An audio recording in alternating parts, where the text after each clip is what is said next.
alipay nga damag ngayon tayo alawatan manipod kay digiti kakadwatay tiruar ti DSWD. Alisto anang ipaay ti tulong kadagiti apektado ti Bagyo Ramil. Itali ka dito manipod kini Idol Lawrence Corpus Martinez. Manipod pa lang apo iti biyang ti DSWD. IFM News. IFM News. IFM News. National. Saan pa'y anakaruar iti Philippine Area of Responsibility ni Tropical Storm Ramil ket insigida anang ipatulod ti DSWD ti tulong para kadagiti lugar ang apektaran ti bagyo.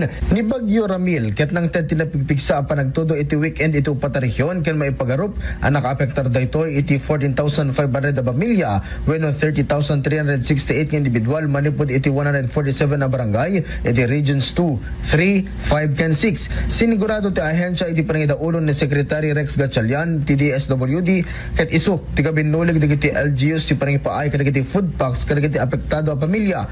Lumampay nagsasaruno ti didigra na pasamak ket nagigidan dagiti naarami ti disaster response ti ahensya kang runaan na kadagiti apektado a probinsya. Agtultuloy ang nakasagana ti DSWD para iti umanay a preposition relief supplies ken dagiti standby funds para iti agtultuloy nga operasyon. Para iti IFM News, Idol Lawrence Martinez, Tadak, RMN.